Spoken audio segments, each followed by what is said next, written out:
ಎಲ್ರಿಗೂ ಹಾಯ್. ಇವತ್ತು ನಾನು ಪನ್ನೀರ್ ಡ್ರೈ ಮಾಡೋದು ಹೇಗೆ ಅಂತ ಹೇಳ್ಕೊಡ್ತೀನಿ ಬನ್ನಿ. ನಮ್ಮ ಚಾನಲ್ನಲ್ಲಿ ಹಾಕೋ ರೆಸಿಪಿಗಳು ನಿಮಗಿಷ್ಟ ಆದರೆ ಸಬ್ಸ್ಕ್ರೈಬ್ ಮಾಡೋದನ್ನು ಮರಿಬೇಡಿ. ಈಗ ಬನ್ನಿ ಪನ್ನೀರ್ ಡ್ರೈ ಮಾಡೋದು ಹೇಗೆ ನೋಡೋಣ. ಒಂದು ಬೌಲ್ಗೆ 2.5 ಸ್ಪೂನ್ ಕಾರ್ನ್ಫ್ಲೋರ್,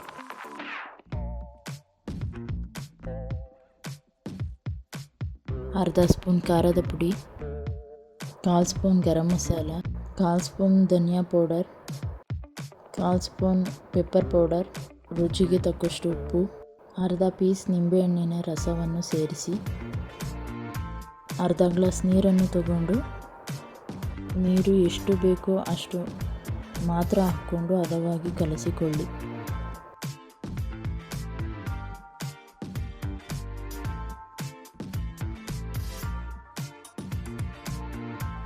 ಈ ಹದಕ್ಕೆ ಕಲಸಿಕೊಳ್ಳಿ. ನಂತರ ಪನ್ನೀರನ್ನು ಸಣ್ಣ ಪೀಸ್ಗಳನ್ನಾಗಿ ಮಾಡಿಕೊಳ್ಳಿ. ನಮ್ಮನೇಲಿ ನಾನು ಬಳಸೋದು ಮಿಲ್ಕಿ ಮಿಸ್ಟ್ ಪನ್ನೀರೇ. ನೀವು ಯಾವ ಪನ್ನೀರಲ್ಲಿ ಮಾಡಬೇಕು ಅಂತ ಇಷ್ಟಪಡ್ತೀರೋ ಅದರಲ್ಲಿ ಮಾಡ್ಕೊಳ್ಳಿ. ನಾನು ತೊಗೊಂಡಿರೋದು 200 ಗ್ರಾಮ್ಸ್ ಪನ್ನೀರ್.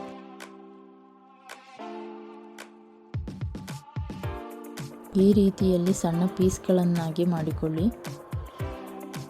ಕಲಸಿಕೊಂಡ ಮಿಶ್ರಣಕ್ಕೆ ಸೇರಿಸಿ ಮಿಕ್ಸ್ ಮಾಡಿಕೊಳ್ಳಿ.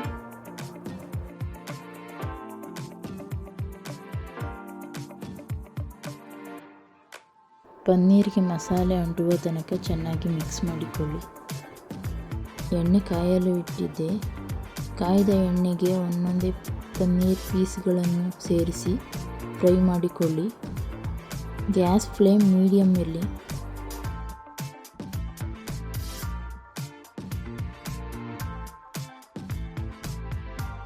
ಪದೇ ಪದೇ ಫ್ರೈ ಮಾಡಬೇಡಿ, ಯಾಕೆಂದರೆ ಪೀಸ್ ಆಗಿಬಿಡುತ್ತೆ. ಆದ್ದರಿಂದ 1-2 ಸರಿ ಮಾತ್ರ ಫ್ರೈ ಆಡಿಸ್ಕೊಳ್ಳಿ. 2 ಕಡೆ ಚೆನ್ನಾಗಿ ಬೇಯಿಸಿಕೊಳ್ಳಿ. ಅದೇ ರೀತಿ ಎಲ್ಲ ಪನ್ನೀರ್ ಪೀಸ್ಗಳನ್ನು ಫ್ರೈ ಮಾಡಿಕೊಳ್ಳಿ.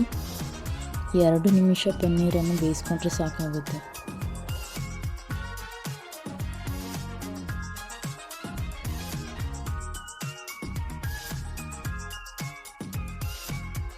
ಕೊನೆಯಲ್ಲಿ ಕರಿಬೇವನ್ನು ಎಣ್ಣೆಯಲ್ಲಿ ಹಾಕಿ ಫ್ರೈ ಮಾಡಿ.